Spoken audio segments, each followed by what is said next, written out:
Fala galera, bom dia, boa tarde, boa noite, boa madrugada. Meu nome é Sidney Martins, professor de língua portuguesa aqui do LAC Concursos, o maior site de videoaulas do Brasil, quiçá das Américas. E é com imenso prazer que nós hoje vamos trabalhar o assunto acentuação gráfica. Caramba, o que é isso, Sidney? Vamos lá.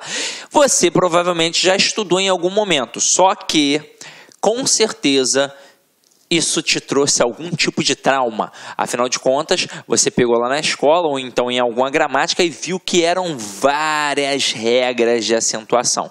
Aí nesse momento você com certeza ficou bolado. Talvez nem tenha estudado até o final, deixou de lado e foi estudar outras paradas mais importantes segundo a sua visão. E no final das contas, quando isso cai na prova, você tenta fazer no feeling, chuta, ou então você realmente se colocou à prova e caiu para dentro para poder estudar, mas viu que era muita coisa, viu que eram muitas regras, e sempre, toda vez que te perguntaram, você falava assim: realmente, eu aprendi, mas foi a custo de muito esforço. É um assunto puxado, é um assunto chato. Agora, o que a gente vai fazer? A gente vai traçar um quadro básico para acentuação, para que isso venha a facilitar a sua vida. Aí, você que nunca conseguiu estudar isso, agora vai ter uma facilidade tremenda. Então vamos lá. Quando a gente fala de acentuação gráfica, a primeira coisa que a gente tem de definir é que a gente trabalha uma acentuação tônica. O que é isso? A gente vai trabalhar uma sílaba mais forte. É a chamada sílaba tônica. E como é isso, Sidney? O que é a sílaba mais forte? É aquela sílaba que na hora que a gente pronuncia a palavra, na hora da prosódia, a gente acaba professando de forma mais forte. Então é isso que a gente chama de sílaba tônica, ou seja, a sílaba mais forte, aquela que a gente na hora da pronúncia acaba dando uma ênfase, beleza? Aí diante disso, diante da sílaba tônica, diante da acentuação gráfica, a gente tem de definir o posicionamento desta sílaba. Há três possibilidades. Aí por isso a gente trabalha as oxítonas, as paroxítonas e as proparoxítonas. O que é uma proparoxítona? É quando a palavra tem a sílaba tônica na antepenúltima sílaba. O que é uma paroxítona? É quando a sílaba tônica está na penúltima sílaba. E o que é uma oxítona? É quando a sílaba tônica está na última sílaba. Detalhe, eu já tenho de ser esperto, porque para a palavra ser uma oxítona, ela tem de ter o quê? Duas sílabas e a sílaba tônica estar na última sílaba. Porque se ela só tiver uma sílaba, a gente já sabe que vamos chamar de monossílabos tônicos. Tranquilo? Então vamos lá. Só a título de exemplificação, observem aqui, ó, oxítonas. A última sílaba é a tônica. Então, exemplos: urubu, motel, marajá.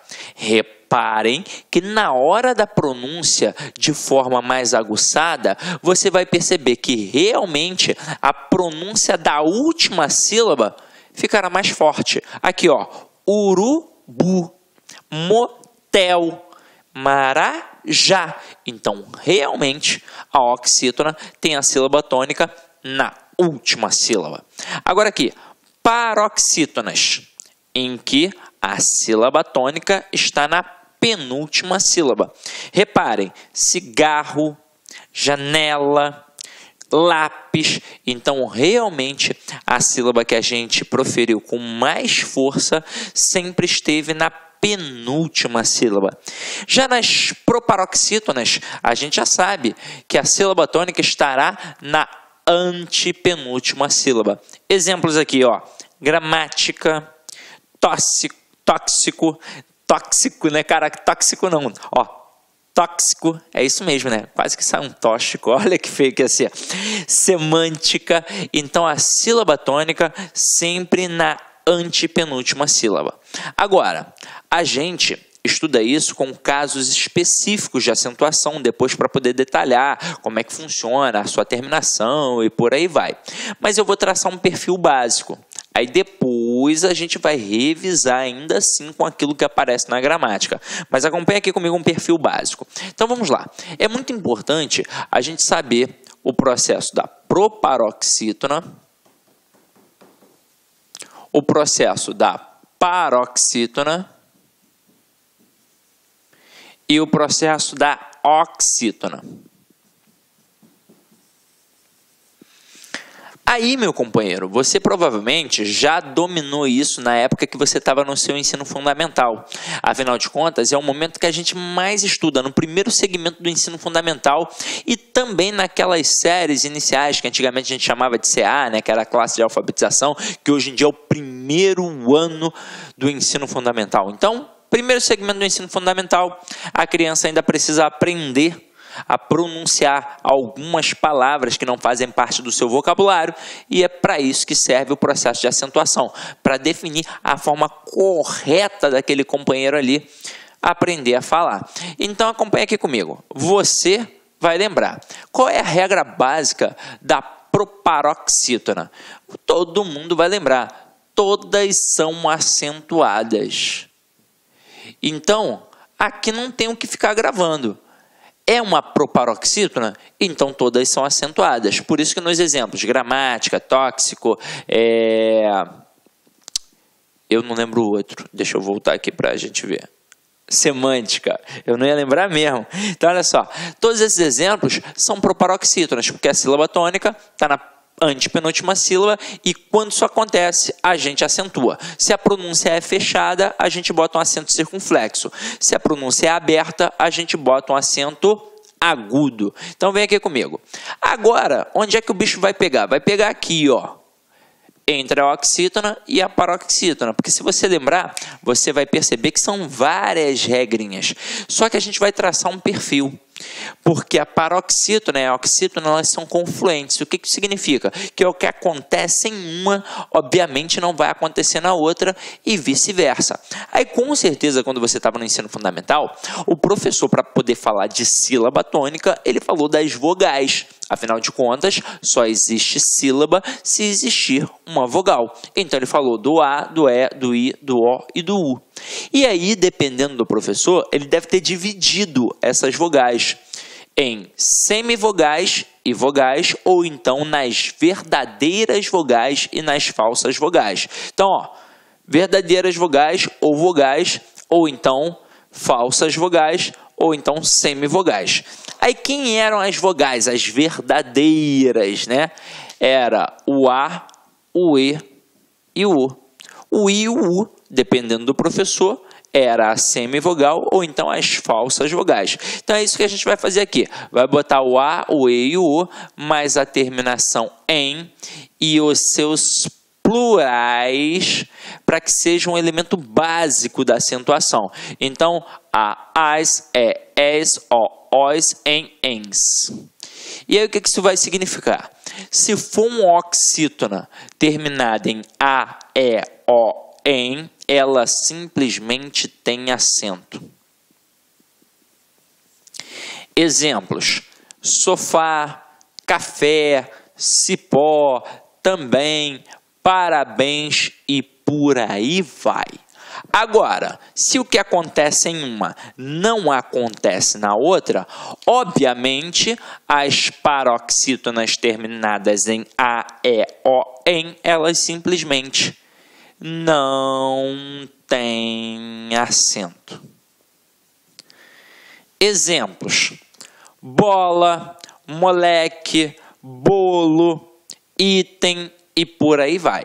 Aí você vai pensar assim: ué, Sidney, então praticamente não cai paroxítona na prova?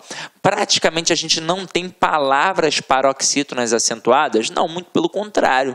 Acaba tendo muita palavra paroxítona acentuada e, consequentemente, muita palavra paroxítona na prova. Porque elas não vão receber o acento nestas terminações a, e, o, em e os plurais, é claro, as, es, os, ens. Mas em qualquer outro tipo de terminação, haverá acento. Então, vamos lá. A gente pega aqui a palavra útil.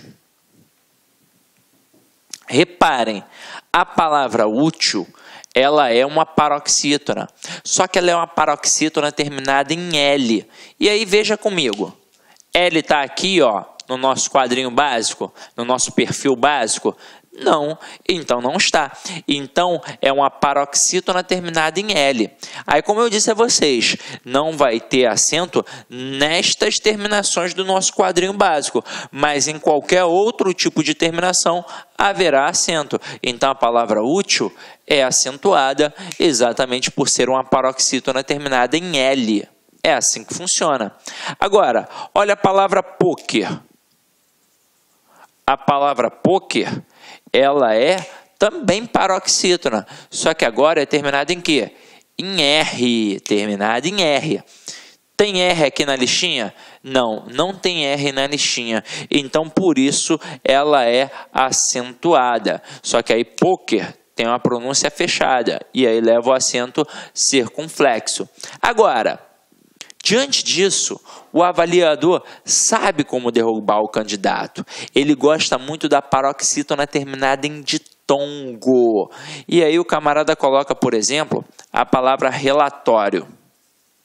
Qual é a intenção? Tentar derrubar o candidato pela falta de atenção, ou até mesmo pelas pronúncias. Então ele vai olhar para cá e vai reparar, ó, relatório, e termina com O. E se termina com O, quadrinho básico não tem acento, não é, Sidney? Mas aí reparem, ela não termina apenas com O. Não é uma vogal que está ali sozinha. Ela termina, na verdade, através de um ditongo. E se termina através de ditongo, com certeza vai ter acento. Então, toda paroxítona terminada em ditongo tem acento, meu companheiro. Agora, são palavras simples do dia a dia, como relatório, secretária, como água, égua e por aí vai. Agora, diante disso, o avaliador ainda vai tentar mais uma para te derrubar. Ele vai utilizar as paroxítonas terminadas em ditongo que possuem um til. Então, o camarada coloca aqui, por exemplo, órfão. Aí o que alguns candidatos pensam? Ah, a palavra já está acentuada, já tem o til, está tranquilo. E não é verdade. Quando a gente fala de acentuação, obrigatoriamente a gente fala de acento circunflexo e de acento agudo. É assim que a banda toca. Ah, sim, mas e aquele tal de acento grave lá da crase? Aquilo lá é um processo à parte, meu companheiro. É apenas para indicar uma fusão entre a preposição mais a artigo. Pode ver que a forma é até diferente. O acento agudo aponta para um lado, o acento grave aponta para o outro. É diferente. Agora, til. Til não é acento. Til é marca de nasalização. Até mesmo porque se fosse um acento, a gente não ia falar órfão. A gente ia falar o quê? Orfão. E não é o caso. Então aqui, reparem que a sílaba tônica está na penúltima sílaba. Por isso é uma paroxítona. E é uma paroxítona terminada em ditongo. Portanto, acentuada. Até aí, tudo bem? Beleza, não é? Agora, o avaliador, ele pode trabalhar com palavras que realmente podem derrubar o candidato, mas aí você tem de ficar atento. Então vamos lá. Olha uma palavra interessante para cair na sua prova. Você já anotou esse quadrinho básico? Anotou, né? Anota aí, dá um pause, anota, deixa no teu caderninho para você poder acompanhar. Ó, eu vou colocar aqui umas palavras, né, para a gente poder acompanhar isso daqui de forma mais clara. Só vou apagar para não ficar tão poluído visualmente, afinal de contas o nosso quadrinho aqui é pequenininho, né? Então acompanha aqui comigo, ó. Palavra interessante para cair na prova é a palavra hífen. Aí, para a gente poder fazer um trabalho aqui, eu vou colocar a palavra item aqui do lado. Aí nós vamos avaliar essas duas palavras no singular por enquanto, ó. E aí você vai reparar que no seu quadrinho tem lá A, E, O, EM, EM. E os plurais, não é? Então, quando é oxítona, é acentuada. Quando é paroxítona, não é acentuada. Então, olha para a palavra item. Ela é uma paroxítona terminada em EM. O EM, que está no nosso quadrinho. Portanto, ela não leva acento. Agora, olha a palavra hífen. ela é uma paroxítona também, e ela também é terminada em "em". Olha só que parada louca. Só que é o seguinte, não é terminada em "-m", ela é terminada, na verdade, em "n". E o "n" não está lá dentro daquele nosso quadrinho básico. E se não está dentro do quadrinho básico, a palavra hífen é acentuada. Então, item não é acentuada. Hífen é acentuada. Agora, vamos jogá-las para o plural. Eu vou botar hífens e itens. Avalia comigo primeiro a palavra itens. Ela também é paroxítona e é terminada em "ens", que está lá no nosso quadrinho. Então, se é terminada... Olá, meus amigos, minhas amigas. E aí, gostou da aula do nosso grande professor? Top de linha, não é isso? Olha só, essa aula é apenas uma aula demonstrativa. Essa aula aí significa 30% da aula total. É apenas para você conhecer a qualidade dos nossos professores. Você quer fazer o nosso curso super atualizado, focado no concurso, aliás, no processo seletivo da Secretaria de Assistência Social do município de Cuiabá 2018. Este nosso curso online para o processo seletivo tem 86 horas e 92 aulas. 92 aulas, você vai poder assistir o restante dessa videoaula e mais as 92 aulas. E além disso, você tem 60 dias de prazo. Durante esse prazo, você pode assistir quantas vezes quiser e na hora que desejar. Professor, qual que é o investimento? Melhor custo-benefício do mercado, uma grande ajuda que você vai ter. Apenas 10 parcelas de R$25. É isso mesmo, 10 parcelas de R$25. Aqui no Lá Concursos, nossos preços aí são bastante promocionais, porque nós trabalhamos com a ideia da socialização do conteúdo e do conhecimento pela internet. Bacana, pessoal? Então, espero vocês aqui na Lá Concursos. Vocês podem ter certeza que vai ser a sua melhor preparação para esse processo seletivo. Fui, te espero vocês. Tchau, tchau.